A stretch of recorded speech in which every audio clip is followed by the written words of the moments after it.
দশম শ্রেণী জীবনবিজ্ঞান অধ্যায় পঞ্চম। আমরা দশম শ্রেণীর শেষ অধ্যায় আমরা এবার আলোচনা করব। শেষ অধ্যায় মানে পঞ্চম অধ্যায়। আমরা পঞ্চম অধ্যায় এখন পড়াশোনা করব। বোর্ডটার দিকে তাকাও, দেখো অধ্যায় পঞ্চম, ভাবমূল মানে প্রধান বিষয় এই পরিবেশ, তার সম্পদ এবং তাদের সংরক্ষণ।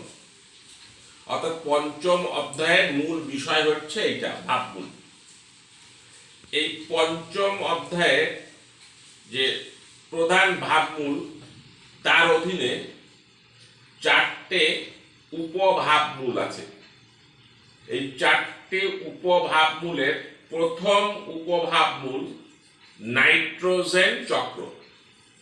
এটি একটি বায়োজিওকেমিক্যাল সাইকেল বা জৈব ভূ রাসায়নিক চক্রের একটি অংশ।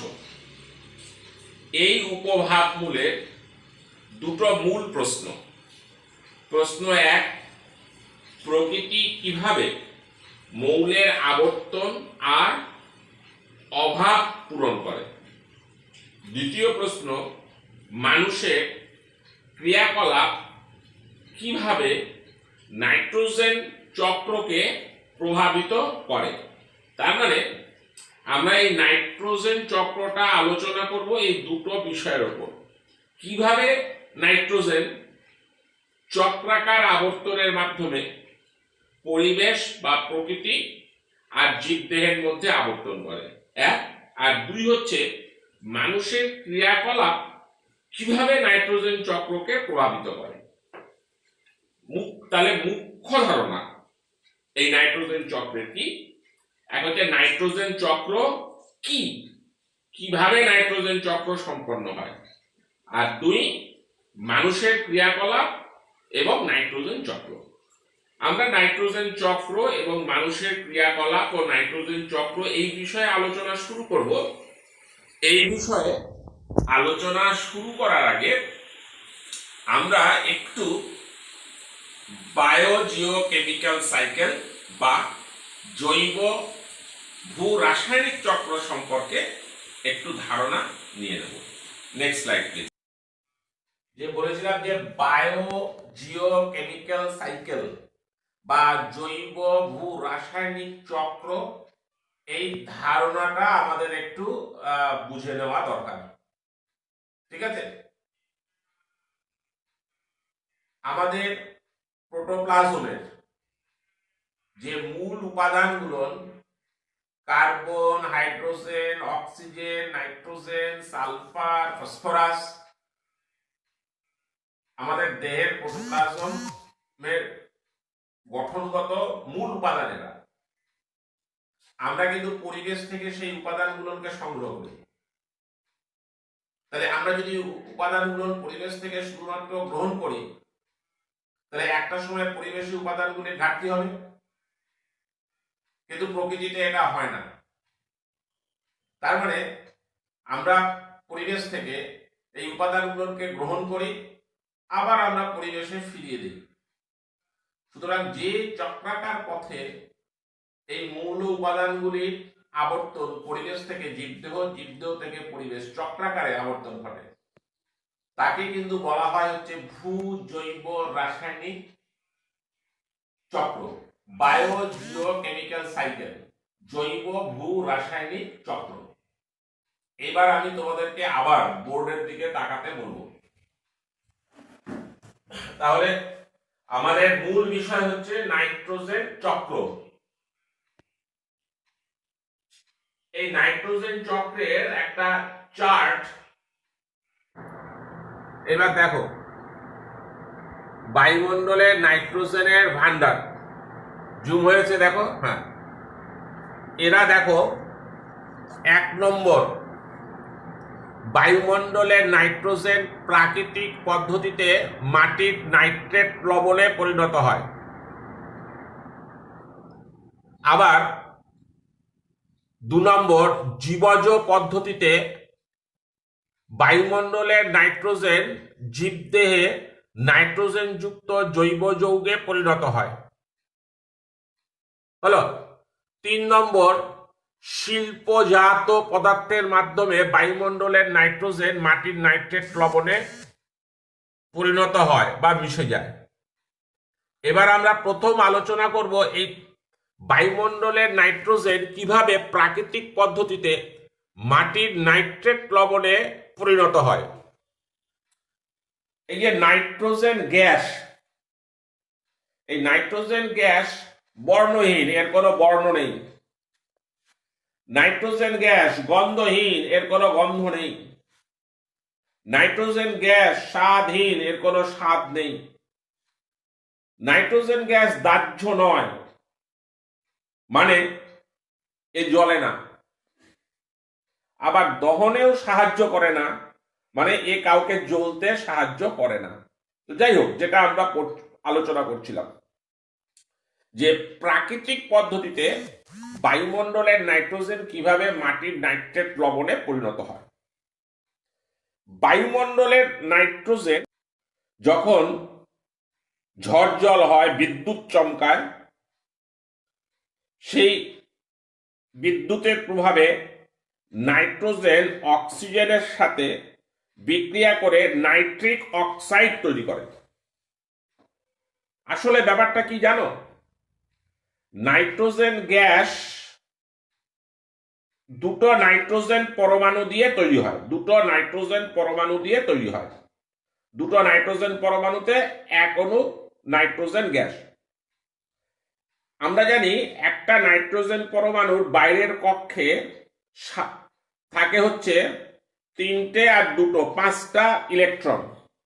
নাইট্রোজেন পরমাণুর প্রথম কক্ষে থাকে দুটো ইলেকট্রন, আর বাইরের কক্ষে থাকে 5টা ইলেকট্রন, 1 2 3 4 5। এবার এই দুটো নাইট্রোজেন পরমাণু পাশাপাশি আসে।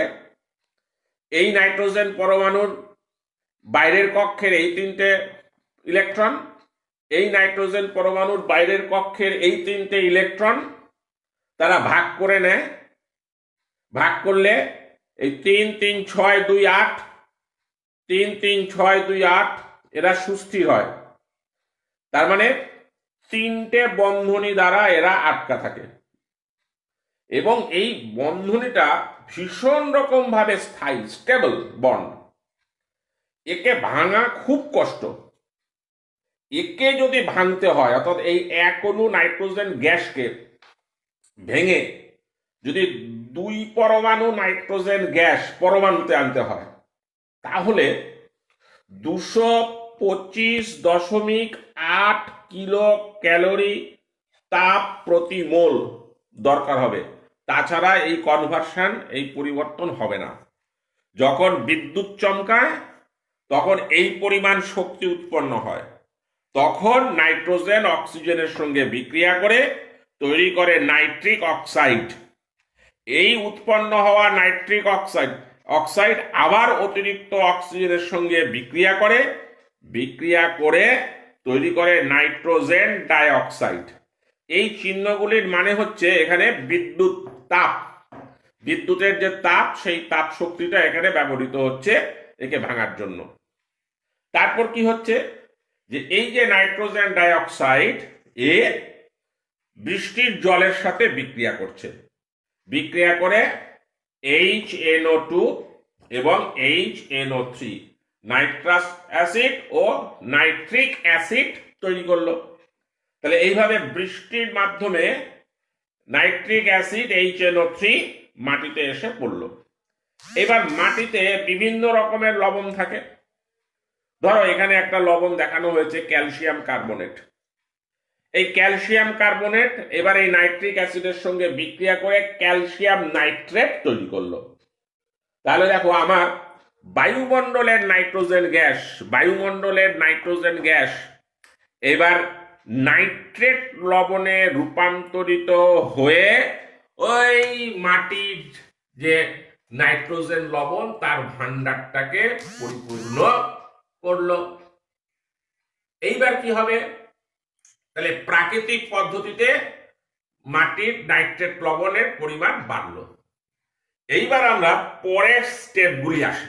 খুব ভালো, জীবজ পদ্ধতিতে কি কি বলা হয়েছে একেবারে নিচ থেকে আসো। দেখো নীলাভ সবুজ শৈবাল, তারপরে দেখো স্বাধীনজীবী ব্যাকটেরিয়া, তার উপরে রয়েছে হচ্ছে মিথজীবী ব্যাকটেরিয়া।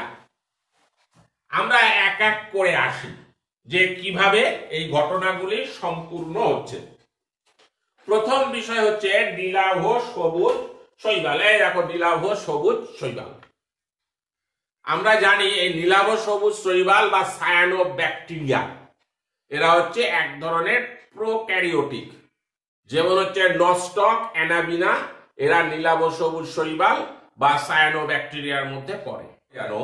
এরা বায়ুমণ্ডলের নাইট্রোজেন, এই বায়ুমণ্ডলের নাইট্রোজেনকে সরাসরি ব্যবহার করতে পারে নিজ দেহে, করে নাইট্রোজেন যুক্ত জৈব যৌগে রূপান্তরিত করতে পারে বা নিজ দেহে নাইট্রোজেনকে আবদ্ধ করতে পারে। এই নস্টক এটা হচ্ছে একটা নীলাভ সবুজ শৈবাল, একটা প্রোক্যারিওটিক। দেখো এই যে কোষগুলো আছে না, এই কোষগুলোকে বলা হয় হেটারোসিস্ট। সেই নাইট্রোজিনেজ উৎসেচকের প্রভাবে এই হেটেরোসিস্ট কোষগুলিতে কি হয়, যে বায়ুমণ্ডলের নাইট্রোজেন সরাসরি নাইট্রোজেন যুক্ত জৈব যৌগে রূপান্তরিত হয়। আবার আমরা বোর্ডে যাব। এই অ্যানাবিনা কি করে জানো? Anabaena Azolla. তোমরা অনেকেই নিশ্চয়ই পুকুর পাড়ে অ্যাজোলা বা ধানের ক্ষেতে অ্যাজোলা পেয়েছো, এক ধরনের ফার্ন। সেই অ্যাজোলার মূলে এই অ্যানাবিনা নামক প্রোক্যারিওটিকটা, মানে এই সায়ানোব্যাকটেরিয়াটা বসবাস করে এবং কি করে না, সরাসরি বায়ুমণ্ডলের নাইট্রোজেনকে ও নিজ দেহে নাইট্রোজেন যুক্ত জৈব যৌগে রূপান্তরিত করে। এবং তারপর কি হয়, এবার অ্যাজোলাটা যখন মরে যায়, অ্যানাবিনারও যখন মৃত্যু ঘটে, তখন সেই অ্যাজোলা মাটিতে নাইট্রোজেনের পরিমাণ বৃদ্ধি করে। অ্যাজোলাকে না জৈব সার হিসেবে ব্যবহার করা হয়। এই অ্যাজোলাকে শুকিয়ে চূর্ণ করা হয়, গুঁড়ো করা হয়, অত্যন্ত নাইট্রোজেন সমৃদ্ধ সেই গুঁড়ো। এইগুলো কৃষি জমিতে ছড়িয়ে দেওয়া হয় এবং জৈব যৌগ হিসাবে কাজ করে। এইবার দেখো তারপরের বিষয় হচ্ছে স্বাধীনজীবী ব্যাকটেরিয়া। এই দেখো স্বাধীনজীবী ব্যাকটেরিয়া, এখানে আমি দুটো স্বাধীনজীবী ব্যাকটেরিয়ার কথা লিখেছি, একটা হচ্ছে অ্যাজাটোব্যাক্টর আর একটা হচ্ছে ক্লস্ট্রিডিয়াম। এই দুটোই হচ্ছে ফ্রি লিভিং ব্যাকটেরিয়া। তার মধ্যে অ্যাজাটোব্যাক্টর হচ্ছে বায়ুজীবী আর ক্লস্ট্রিডিয়াম হচ্ছে অবায়ুজীবী। এই অ্যাজাটোব্যাক্টর এবং হচ্ছে ক্লস্ট্রিডিয়াম, এই দুই ব্যাকটেরিয়া তারা কি করে, তারা বায়ুমণ্ডলের নাইট্রোজেনকে নাইট্রোজিনেজ নামক উৎসেচকের সহায়তায় তারা সরাসরি তাদের দেহে নাইট্রোজেনকে ফিক্সড করে। ব্যাকটেরিয়া, মিথজীবী ব্যাকটেরিয়া, তারাও বায়ুমণ্ডলের নাইট্রোজেনকে নাইট্রোজেন যুক্ত জৈব যৌগে রূপান্তরিত করে। কিভাবে করছে এখানটায় দেখো, মিথজীবী ব্যাকটেরিয়া, দুটোর নাম লিখেছি, রাইজোবিয়াম আর হচ্ছে ব্র্যাডি রাইজোবিয়াম।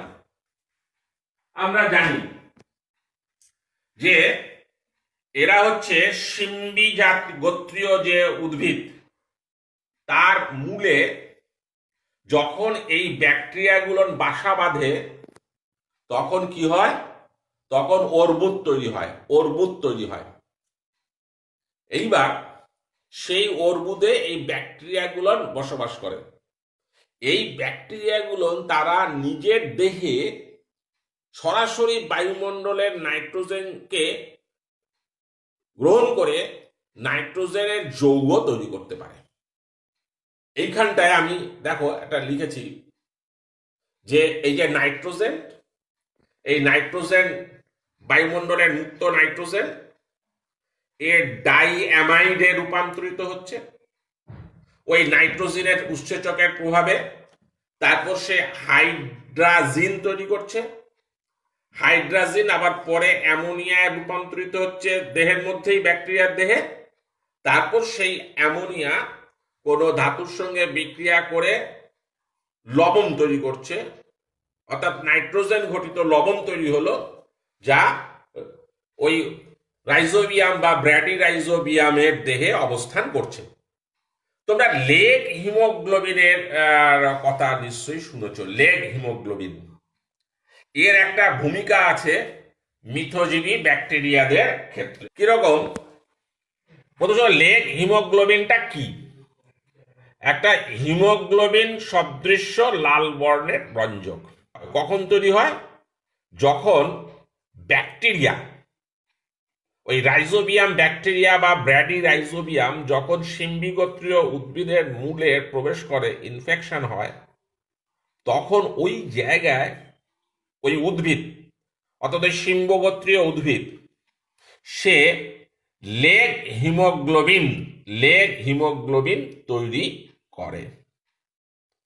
এই লেগ হিমোগ্লোবিন কি করছে দেখো, এই লেগ হিমোগ্লোবিন এনা অক্সিজেনকে আটকে দেয়, অক্সিজেনের সঙ্গে যুক্ত হয়। যেমন হিমোগ্লোবিনের একটা অ্যাফিনিটি আছে অক্সিজেনের সঙ্গে বন্ড তৈরি করার, অক্সিজেনকে ক্যাপচার করে নেয়।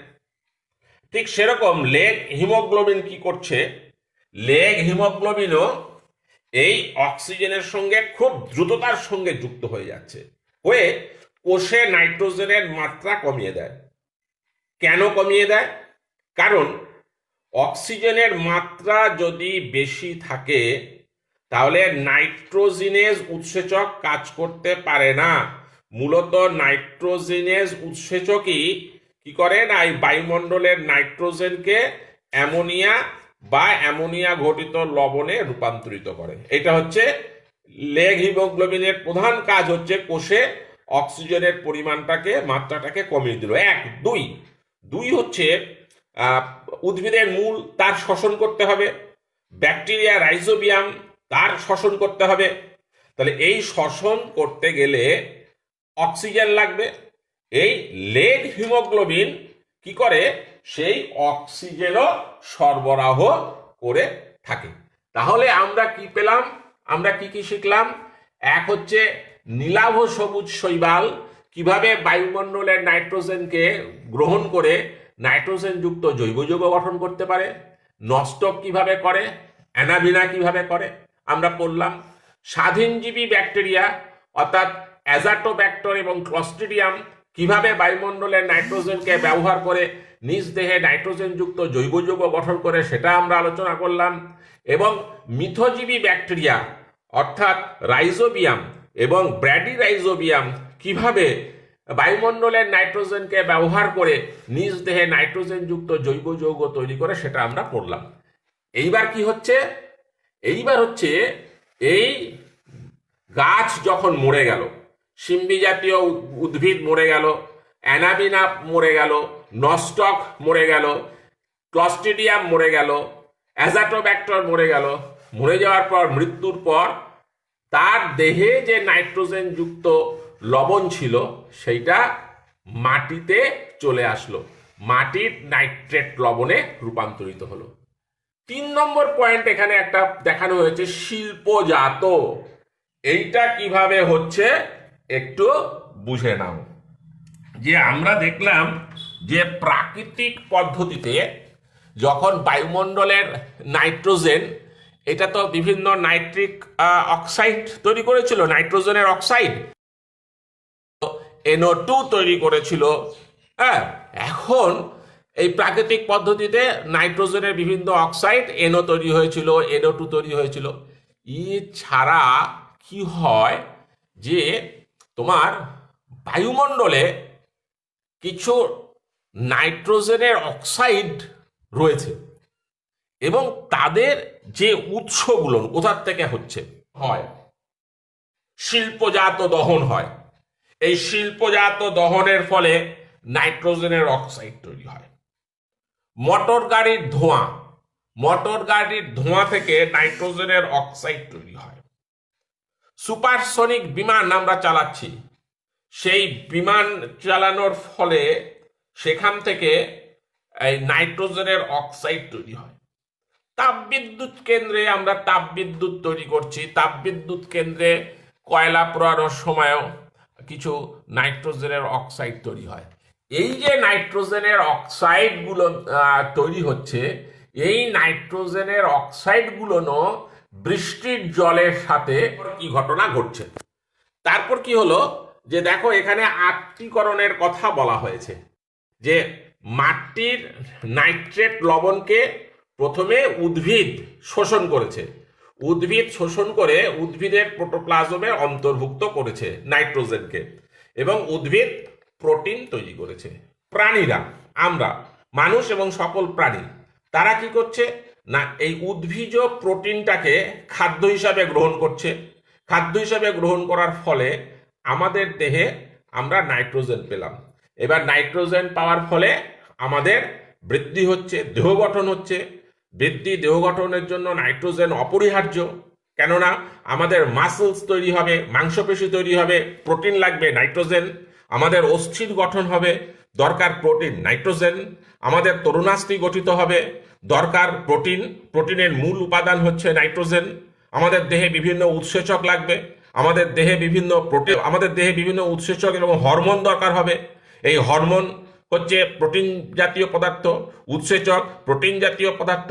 আর এই সমস্ত হরমোন উৎসেচক তৈরি করতে গেলে লাগবে হচ্ছে প্রোটিন, আর প্রোটিনের অন্যতম মূল উপাদান হচ্ছে নাইট্রোজেন।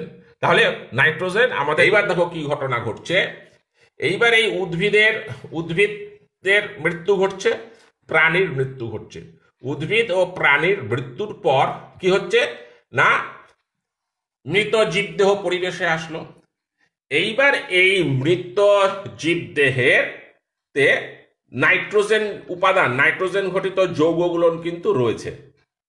এইবার এখান থেকে শুরু হলো পরিবেশে নাইট্রোজেনকে ফিরিয়ে দেওয়ার পালা। প্রথম যে ঘটনাটা ঘটছে অ্যামোনিফিকেশন হচ্ছে।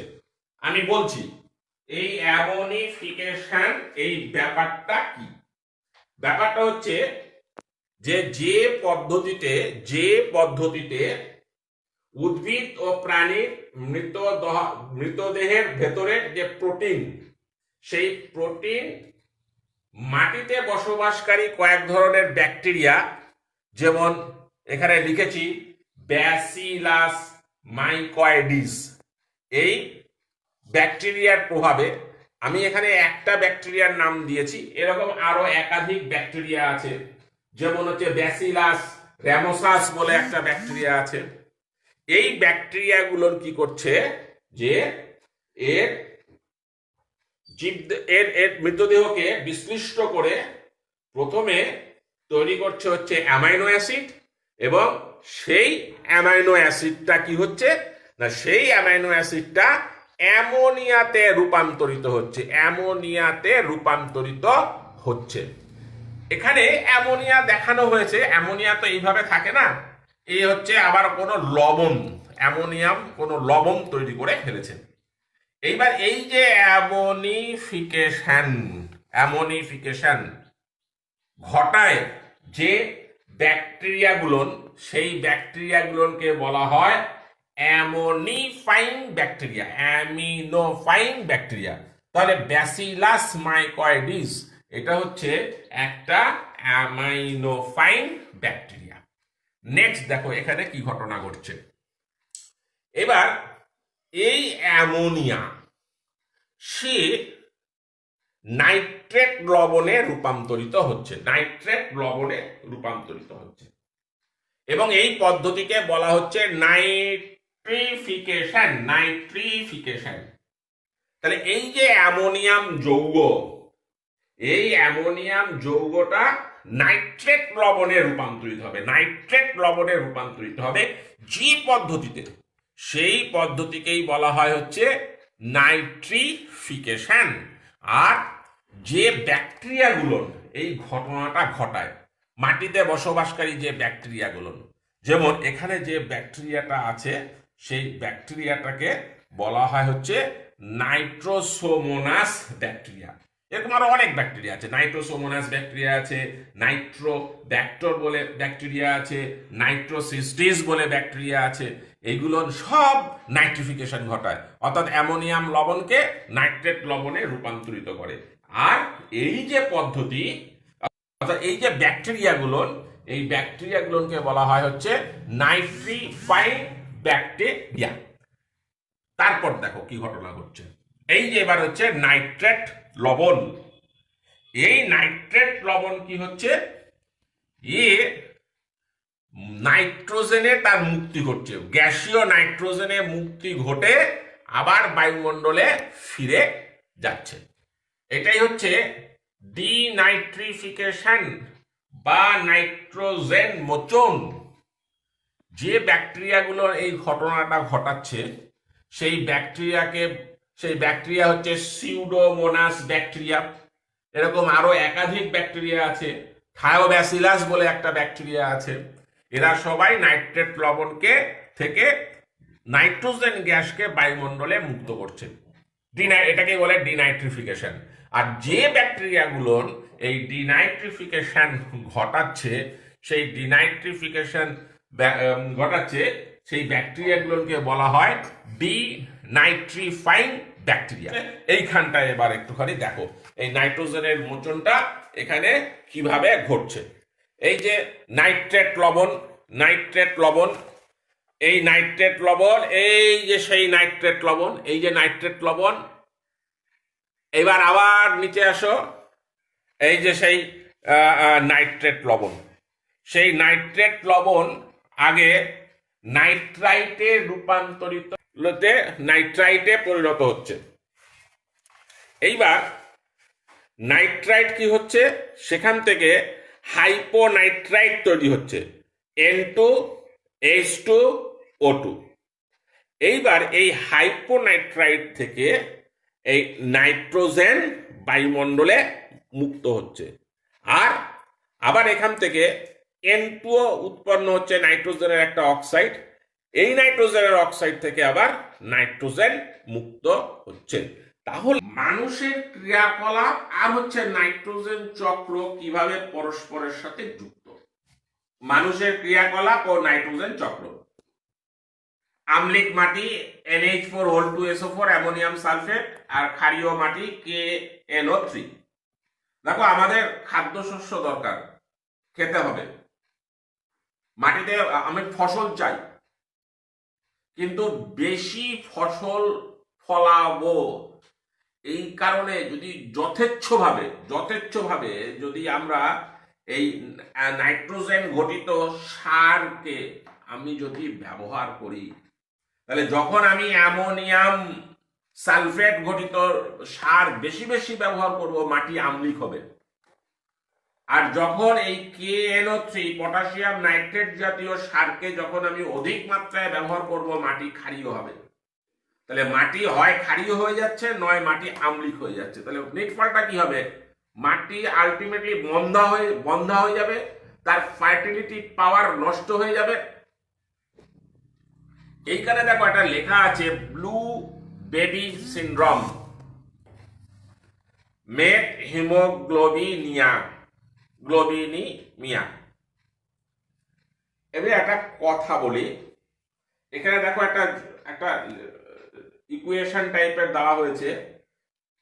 HB মানে হচ্ছে হিমোগ্লোবিন, তার সাথে নাইট্রাইট যুক্ত হয়ে মেট হিমোগ্লোবিন তৈরি করেছে।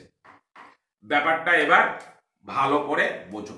যদি আমরা যে পানীয় জল খাচ্ছি সেখানে যদি নাইট্রেটের দূষণ হয়, কিভাবে, ওই যে আমি নাইট্রেট জাতীয় লবণ মাটিতে ব্যবহার করেছি, বৃষ্টির জলের সাথে সেই নাইট্রেট লবণগুলো চুইয়ে চুইয়ে মাটির ভেতরের যে ভৌম জল, যেটাকে আমরা বলি গ্রাউন্ড ওয়াটার রয়েছে, সেই গ্রাউন্ড ওয়াটারের সাথে নাইট্রেট লবণ কিন্তু মিশে গেল। তুমি বৃষ্টির জলের সাথে সেই নাইট্রেট লবণ চুইয়ে চুইয়ে মাটির ভেতরের জলে প্রবেশ করেছে। এবার সেই জলটাকে পান করলাম। তাহলে এই জলটা পান করলে কি হলো? তোমার আমার শরীরে নাইট্রেট লবণ ঢুকে গেল। এবার তোমার আমার শরীরে নাইট্রেট লবণ ঢুকে যাওয়ার পর কি হলো? সেই নাইট্রেট লবণটা পৌঁছে গেল হচ্ছে রক্তে। আমাদের দেহ কি করছে? ওই নাইট্রেট লবণের একটা অংশকে এই নাইট্রাইট লবণে রূপান্তরিত করছে, এই নাইট্রাইট লবণে রূপান্তরিত করছে। হলো? তাহলে ভালো, নাইট্রাইট লবণ কি করলো? আমাদের রক্তে আরবিসি, তার হিমোগ্লোবিন আছে, সেই হিমোগ্লোবিনের সাথে ও যুক্ত হয়ে গেল। ঠিক যেরকম হিমোগ্লোবিনের সঙ্গে অক্সিজেন যুক্ত হয়ে অক্সি হিমোগ্লোবিন তৈরি করে, যা অক্সিজেন পরিবহন করে। এইবার যদি অক্সিজেনের পরিবর্তে এই নাইট্রাইট লবণ যদি হিমোগ্লোবিনের সঙ্গে যুক্ত হয়ে তৈরি করে হচ্ছে মেট হিমোগ্লোবিন, তাহলে কি হবে? হিমোগ্লোবিনের অক্সিজেন বহন করার ক্ষমতা কমে গেল, হিমোগ্লোবিন অক্সিজেনের সঙ্গে যুক্ত হয়ে অক্সি হিমোগ্লোবিন তৈরি না করে এবার কি হচ্ছে? নাইট্রেট লবণ হিমোগ্লোবিনের সঙ্গে যুক্ত হয়ে মেট হিমোগ্লোবিন তৈরি করছে, অক্সিজেন পরিবহন ক্ষমতা কমে গেল। শিশুদের ক্ষেত্রে এই কারণে কি হয়? যে দেহটা অস্বাভাবিক রকমের নীল বর্ণ ধারণ করে, কারণ শরীরে পর্যাপ্ত পরিমাণ অক্সিজেন পৌঁছাচ্ছে না। তাহলে এইটাই হচ্ছে ব্লু বেবি সিনড্রোম। তাহলে 3 নম্বর পয়েন্ট, নাইট্রোজামিন গঠন। এটা কি? এটা হচ্ছে অ্যামাইন। এই অ্যামাইনের সাথে এই গ্রুপটা যুক্ত হয়। দেখো কিভাবে যুক্ত হয়। এইটা হচ্ছে HONO, এটাকে চিনতে পারছো? HONO, এইটা হচ্ছে সেই HONO, HNO2, এটাকেই লেখা হয়েছে HONO। তাহলে সেই HNO2। এবারে HONO, এইটা হচ্ছে একটা অ্যামাইন জাতীয় একটা জৈব যৌগ। এই অ্যামাইনের সাথে যুক্ত হয়ে তৈরি করছে R2NN ডবল বন্ড O। এইটাই হচ্ছে নাইট্রোসামিন। এটা হচ্ছে একটা কার্সিনোজেনিক পদার্থ, যা কিনা ক্যান্সার তৈরি করে। 4 নম্বর পয়েন্টে এসো, নাইট্রাস অক্সাইড N2O। এটা এক ধরনের গ্রিন হাউস গ্যাস। নাইট্রোজেনের এই অক্সাইড যত বৃদ্ধি পাবে, গ্রিন হাউস গ্যাস বৃদ্ধি পাবে, তত বেশি গ্লোবাল ওয়ার্মিং হবে। এবং আমাদের এই গ্লোবাল ওয়ার্মিং হচ্ছে, আমরা বেশি যানবাহন ব্যবহার করছি, গাড়ির ধোঁয়া, আমরা আমাদের কলকারখানা, সেখান থেকে নাইট্রোজেনের অক্সাইড তৈরি হচ্ছে। আমাদের তাপবিদ্যুৎ কেন্দ্র থেকে এই নাইট্রোজেনের অক্সাইড বের হচ্ছে। সব এই N2O হচ্ছে গ্রিন হাউস গ্যাস, আমাদের গ্লোবাল ওয়ার্মিং ঘটাচ্ছে। 5 নম্বর দেখো, নাইট্রিক অক্সাইড NO, তারপর হচ্ছে নাইট্রোজেন ডাইঅক্সাইড N2O। এই যে বায়ুমণ্ডলে থাকছে, বায়ুমণ্ডলে যাচ্ছে, এরা যখন বৃষ্টি হচ্ছে তখন এই পদ্ধতিতে নাইট্রাস অ্যাসিড HNO2 বা HNO3 করছে, অ্যাসিড তৈরি করছে। এই অ্যাসিডটাই অম্ল বৃষ্টি রূপে নেমে আসছে। এই অম্ল বৃষ্টি আমাদের জমির ভীষণ রকম ভাবে ক্ষতি করছে। আবার দেখো কি হচ্ছে, 6 নম্বর পয়েন্ট বলা হয়েছে যে এটা হচ্ছে নাইট্রোজেনের একটা অক্সাইড NO। এই NO বায়ুমণ্ডলের ওজনের সাথে বিক্রিয়া করছে। বিক্রিয়া করে ওজনটাকে ভেঙে দিচ্ছে। O2 এবং NO2 তৈরি হচ্ছে। এই যে ওজন গহ্বর তৈরি হচ্ছে, এইভাবে NO নাইট্রোজেনের এই যে অক্সাইডটা NO অক্সাইড, হ্যাঁ, এই অক্সাইডটা নাইট্রিক অক্সাইড এর নাম, নাইট্রিক অক্সাইড এর নাম হচ্ছে, সেই নাইট্রিক অক্সাইড ওজোন স্তরকে ধ্বংস করে দিচ্ছে, ওজোন গহ্বর তৈরি হচ্ছে। তাহলে এই হচ্ছে আমাদের নাইট্রোজেন চক্র, যে চক্রাকার পথে বায়ুমণ্ডলে নাইট্রোজেন আমাদের জীবদেহে প্রবেশ করছে, জীবদেহে প্রবেশ করার পর সেই নাইট্রোজেন আবার চক্রাকার পথে বায়ুমণ্ডলে মিশিয়ে যাচ্ছে। ফলে বায়ুমণ্ডলের যে পরিমাণ, নাইট্রোজেনের পরিমাণ, সেটা অক্ষুণ্ণ থাকছে। আর মানুষের ক্রিয়াকলাপ, আমাদের ক্রিয়াকলাপের মধ্য দিয়ে নাইট্রোজেন চক্র সে এফেক্টেড হচ্ছে, ক্ষতিগ্রস্ত হচ্ছে, এবং এই ক্ষতিগ্রস্ত হওয়ার ফলে বিভিন্ন রকমের সমস্যা আমাদের সামনে তৈরি হচ্ছে। তাহলে আমাদের আজকের মূল বিষয়, আলোচনার মূল বিষয় ছিল হচ্ছে নাইট্রোজেন চক্র। আমরা এটা আলোচনা করলাম। আমি বলবো যে তোমরা সকলে যে কোনো একটা টেক্সট বই থেকে এই নাইট্রোজেন চক্রটা ভালো করে বাড়িতে পড়ে নাও।